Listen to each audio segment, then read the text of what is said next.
Welcome to the ACC Panic Room alongside Lauren Brownlow. I'm Joe Ovias. Brownlow, I am back from Tampa for my brother's wedding, and it seems that I missed a hell of a day in the ACC with Carolina finally getting it done, winning the Coastal in a very Carolina way against Wake Forest. Yeah. And did I read that right? State lost to Boston College? Yeah, I did. I think I texted you at one point. I'm like, just Yeah. FYI, I know you're at the wedding, but this is about Well, to happen. we'll get to that state game in a bit because the bigger story is the fact that the division that was promised, if you will, the prince that was promised, Mack Brown coming back to Carolina, talked big about recruiting, check, going back and bringing Carolina to that next level. All right, well, you know what? Winning the Coastal Division certainly a part of that, and they took what I thought was a really interesting low point of the season and getting it handed to them by Notre Dame, and they've shown a resiliency we haven't seen out of a North Carolina squad. This goes even before Mack Brown showed back up again in Yeah. Chapel Hill. So, like, to flip around not winning road games in the ACC to going undefeated on the road is pretty damn spectacular. I don't even think people in that building in Keenan thought that that could happen. I'm sure they thought they could be competitive this year. They believe in Drake May.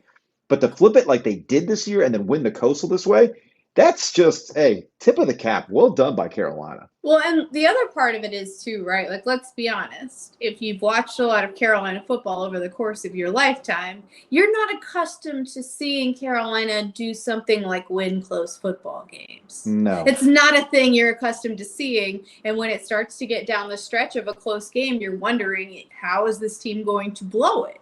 And that's been the difference this year, really, is that they haven't. They have not blown it. They have managed to find a way to even as dumb as some of the games have gotten late, and boy, have they. Oh, yes, they have. They've always managed to find a way to hang on. And, sometimes it is Drake May making the play. Sometimes it's the defense stepping up out of nowhere that had been gashed all game, and all of a sudden the defense is able to make a play. Like, it's always something. And I felt last night during that game, during most of it, I felt like, well, after the first quarter or so, I felt like it was trending towards Wake. All things were pointing that way. I just felt like Wake was going to be the one to come out on top. And then when Sam Hartman threw that pick, I was like, that's when I kind of, because honestly, like, you can play a virtually perfect game against Carolina. We've seen him do it. And still not come out on top just because you guys got one fewer stop than they did or whatever. Like, they can just come down to something as simple as that. It's funny you mentioned the close games you expect to be lost by Carolina, right? And that's, I guess, the one thing about this season that I keep having a hard time trying to get behind with the Tar Heels, because I saw them literally one play away losing at App State if they just take some air out of that ball.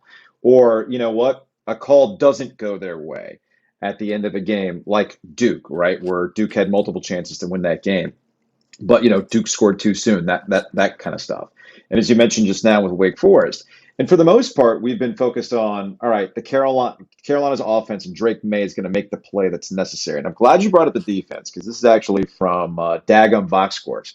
Don't say that Carolina's just a basketball school, because Chris does a good job with the football stuff as well. He's a fun follow for basketball. But he put this little graphic together about Carolina having a plus 47-point differential in the second half of league games. But the defense has found 3 or more consecutive stops in every ACC game. You have talked about complementary football. It's been difficult for this Tar Heels squad. Again, this goes beyond just the Mack Brown 2.0 era for the Tar Heels. It's funny. Last year, the defense rightfully got ripped for just how bad they looked. And at times this season, they've also looked really questionable in terms of assignments, tackling, you name it, right? Wake's third string running back was running it down their throat last night. Yep. However, this is when you have to give them credit. When you need them to make a stop, to give the offense yet another chance to go and win you the game, well, there's the evidence right there, as Chris points out, that this defense has given them what they need to put Drake May back in position to help win a football game. This is living life dangerously. I'm not trying to act as though Carolina is one of the best teams in the country, despite the fact that they have one loss. If you've watched Carolina play this year, you are literally on the edge of your seat. How is this going to end? It just happens to be that they're winning these games. And why am I going to act like the rest of the season won't go the same way? They might have an adventure against Georgia Tech. That NC State game, I don't know how that's going to go, but No. based on the pattern, they'll probably win it in the end. And that gets us to the championship game itself. Clemson versus North Carolina. We've seen Clemson trending in the wrong direction offensively with DJ Uyunglele and Cade Klubnik, right? And we Played can well yesterday, though. Yeah. Fair. But the point is, I think that if you had asked us this game how it was going to go, I think most people were going to go, including myself, we're going to go, Clemson's going to win this game. Like Carolina hasn't seen a team like Clemson. Okay, well, Carolina keeps doing this and keeps doing this to the point where I'm like, who's to say they don't have a chance? What they can lose every game, but as evidence, the reverse of the cliche is true. They can win these games too, and the record proves it. Yeah, I mean, I think for sure there's some truth to that. There was even talk, I don't know if you spotted this, about Carolina making the playoff, and we can get to that. I did see that. I have thoughts on that. Yeah, me too. But for me, what I need to see is, look, the only time they have faced a defense with the talent level that they'll see in their last two games, right? So that's State and Clemson, was against Notre Dame, and we saw what happened there. And so that is what I am the most curious to see. That's not to say that I don't think that they're going to find a way to score points. I do, right? And I know State will struggle to score, and Clemson could too. But that is what I'm sort of interested to see, because we've seen this offense perform at a really high level against almost everybody else on the schedule. But can they do that against those defenses? Like, I think probably, but we just don't know yet until we see it. All right. So about Carolina and the national championship, or the college football playoff, I should say. Let's say they were on the table. I think there's two conversations here. There's the individual performance of Drake May, and I've been banging the table on this for the last couple of weeks. Don't dismiss Drake May as a Heisman candidate. Absolutely do not. As other teams win, lose, whatever, Drake May has a consistency in the numbers that he's putting up that you have to consider him for the Heisman. I'm sorry if that upsets some people. I'm not saying he's going to win it, but he absolutely deserves some consideration. If he's not in New York, I'll be stunned. I'm at the point now where I'd be surprised if he doesn't show up in New York too. If people don't vote early and he plays well against State and Clemson, like he could potentially get a lot more votes. But some people do vote early, and it's a whole thing. Yes. But yeah. Yes. Now, the issue that people will point to Drake May and why it might not be so obvious for him to be a Heisman Trophy candidate is because he doesn't have a moment, right? You know, Heisman moment. Except the problem is when you view it that way, well, just look at the season as a whole. There are multiple moments that he has made a play, made a throw that has put the team ahead, won the game. He does some stuff when you actually start to go back and watch the highlight reels, which gets us to the college football playoff discussion. Yeah, if Carolina hasn't had a moment yet for Drake May, that is an indictment on the schedule. And that's where we get into an honest conversation about who Carolina has beaten and how they've beaten them too. You got to remember that a lot of these have come right down to the end. They have not looked dominant. Most of their games have, They have not looked dominant in any of their games. So that's going to hold Carolina out of the college football playoff, even as an ACC champ. They're going to take a cold, sober look at how they've won, who they've played, and it's going to come out with them going to the Orange Bowl or whatever it is, and not the college football playoff. The committee does love a flashy offense, though, as we've seen. And so I think potentially they'll get rewarded in the next few weeks should they keep winning more and more because of that. But I'm with you on that. I think that they will just look at the schedule and how the games have gone down. Although I thought they would have done that before too. Like I thought maybe they were a little high before, where they actually are. Like I was surprised they were that high in the committee's rankings based on that too. So maybe they do like them, but I don't think people have to understand like how many things would actually have to go wrong for that to happen, for that to even be like on the table. A lot of things would have to go wrong. Ohio State and Michigan, if they're only losses to each other, the other's probably getting in over Carolina, right? So there's one. I mean, Georgia's in. We know that no matter what at this point. What if LSU beats Georgia? LSU's getting in over Carolina. What about Tennessee? If they stay there with one loss, they're probably getting in ahead of Carolina. TCU, let's not forget about them. They're still sitting there undefeated. And so I'm not saying that, like, I'm just saying that I think that they will, if they have to get down to like debating playoff teams, I guarantee you they'll get in that room and take one look at Carolina's defense and just go, oh, well, no, we can't do that. And that's I'm not being mean. Like, that's just reality. No, right. We're not trying to be dismissive of what Carolina's been able to do this season. Winning the Coastal and having the road record that they do is really impressive. Yes. For where Carolina's been. I mean, Mack Brown talked so much this offseason about learning how to win, right? It's been a consistent message from Mack Brown since he's returned to Carolina. They were 0-6 on the road last year, and a lot of those games were really bad. Yep. And now I think once the belief starts to go in, right, when they actually think, oh, okay, this is how you do it, then, now you're seeing the results of that. It just kind of surprised everybody because last year was positioned as their big breakthrough year. And Sam, you don't really see, you don't get generational quarterback talent all the time, right? It's wild to see this streak they're on, though. But now they're on a streak. Yep. Now they're on a streak with this. Even if you go back to the Fedora era and, maybe even if you look at the 2000s, because I got news for y'all. Carolina quarterback numbers, historically, real bad. Like, real bad. Like running triple option type bad. You know what I mean? And, it's been such a new thing. Like, Darian Durant, I think, helped turn that around at Carolina in the early 2000s, and then you got like a guy like Marquise Williams, for example, too. Don't forget Marquise. Mitchell Trubisky. He was Mitch in Carolina. He's Mitch. Yeah. Okay. Yeah. Mitch Trubisky, whatever you want to say about him. And then Sam Howell, everybody was like, he's head and shoulders above everybody else. But then you get a guy literally the next year in Drake May that you're like, okay, so this dude is actually like, and I think when you watch him play, you see that. Like, Sam, all respect to him. He's a competitor. He's a hell of a tough player. He was a really good quarterback at Carolina.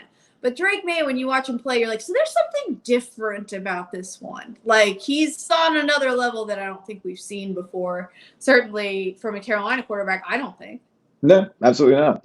So it's been a surprise. It's not so much a surprise that Carolina's going to win the Coastal. Okay, if you go back to July, there was plenty of reason to think that like an 8-4 Carolina squad could win the Coastal Division. It was not unheard of that Carolina should be in consideration. And you and I can go back to how we talked about this in July, kind of laughing at the Miami assumptions like we always do. Like, why do we just assume Miami's going to go back there and actually compete for the Coastal Division? They disappoint you all the time. So Carolina absolutely was in this discussion. But I don't know, maybe Mack Brown knew what was up, right? Because shout out to Doc pointed out, he's making fun of the fact that Julio and I have been doing curse reversals and burning candles and things like that. But hey, let's not forget that back at ACC kickoff, we had coaches pour it out. And Mack Brown poured out that 40 of High Life into the trash can there in the convention center that we were in. And he said, we're going to win the Coastal. He's going to be the last Coastal champs. So Mack Brown called his shot when he visited us. So shout outs. So see, we're equal opportunity gimmicks. I was going to say, like, maybe the candles in a weird way ended up helping UNC instead of They might have. Look, because Carolina football has not performed this way in close games literally in my lifetime. Yeah. I mean, I don't know what the actual record is. Like, I'd have to go back and look. I was saying last night, I was like, I don't feel like looking this up right now because I was pretty tired last night, kind of in and out. But I really do think that this is probably one of their best record season, like in a season in those types of games, because what you're used to seeing is Carolina finding a way to lose those. Yeah. And they're not. And so that's what's been the wildest part about this for me. Honestly, this whole season is like, it's getting close. How are they going to find a way to mess it up? And then you have to remind yourself, well, like, they really haven't. So maybe they won't. So about the Wolfpack, the curse reverse wasn't even working for their home streak, which ended with a loss to Boston College. Again, I was in Tampa for my brother's wedding, and while we were all just kind of sitting around waiting for pictures to be taken, His groomsmen fired up the stream to see the Boston College Oh, game. I saw that. I They were up winced. 14. They were up 14-0 early on. I was like, oh, okay. Like, yeah, guys. I Like almost changed the channel. Boston College Like, is 2-7. Like, they're not good. NC State seems to kind of have a little bit of new life with they them were because having in Jay Morris. complete control of that Yep. game. So what happened? I mean, to be honest, I flipped to Louisville Clemson for a little while because I'm like, State's got this. Then I see it's like 14-10, close or 14-7, close to half, and I'm like, okay. So I'm watching the end of half, and I don't know, like I guess it seemed mostly fine, but I'm like, whatever, okay. And then the second half, I think you started to see, I think when Morris turned it over a couple times, I think, but I felt like this happened before he turned it over, if we're being honest. Okay. That they got a little spooked, the coaching staff, and they felt like, look, Boston College isn't a good offensive team. The defense had mostly been dominating them. So let's go. All we have to do is not turn it over, because the turnovers were what gave Boston College the ball and good enough field position to try to make something happen, right? So I understand it a little bit from that perspective. However, at a certain point, like, you don't need to start doing that like in the third quarter, I feel like, and it just felt like they kind of went a little like surrender Cobra a little bit too soon. Not surrender Cobra. Like they just sort of started like trying to play too cautiously too soon in that game. And it just was sort of a microcosm of the way we've seen games play out for them, where they get a lead a little bit. Doesn't even have to be that big of a lead.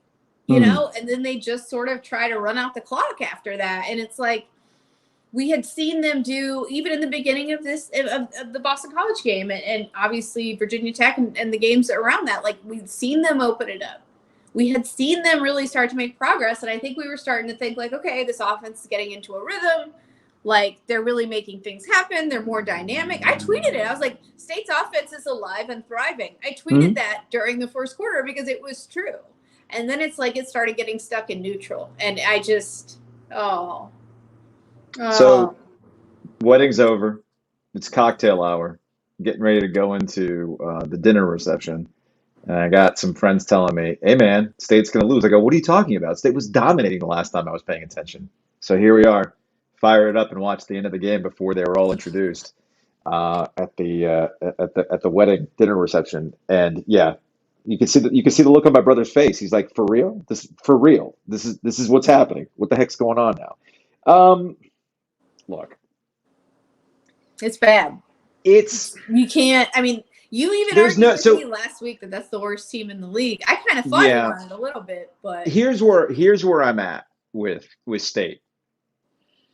And I don't know if State fans have hit this point, but I've hit this point with Dave Doeren and this era of Wolfpack football now.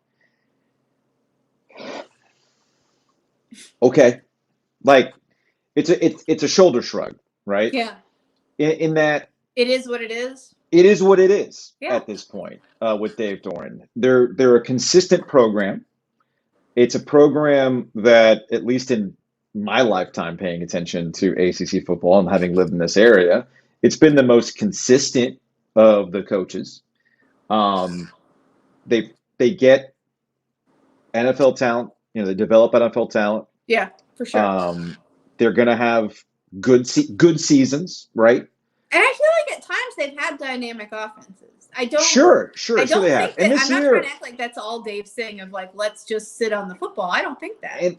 It's a consistent. And when I say consistency too, there's a resiliency to Dave's groups. Yes. Where you'll buy back in, right? So you saw that resiliency come through when they lost Devin Leary, right? Yes. And they come back and they beat Florida State, who Florida State, to their credit, has gotten kind of consistently better as the season's gone on. Oh yeah. So you see them go, okay, look at, like, they powered through. That is a hallmark of a Dave Doeren NC State team.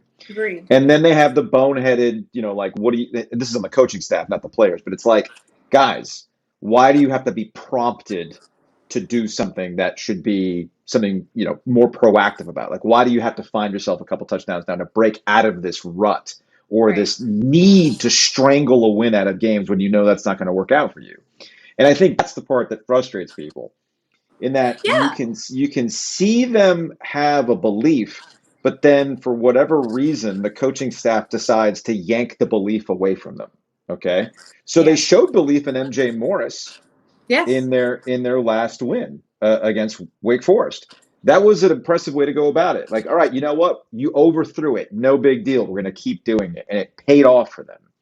And while I get that MJ Morris is literally fresh on campus, I know he And like arrived back in June, and not And all it is freshmen are the worth same. noting that Grant Gibson, their center, Got went down hurt. with an Yes. injury. I think it was in the Yes. third quarter at some point. That's costly, and they clearly suffered from that. So you add that together, and maybe Yeah. there's more reason for caution than normal. But But still, that's the thing. The caution part is that again, the outside impression is they are constantly looking for a reason to go back to, like, I told you, see, I told you. I told you.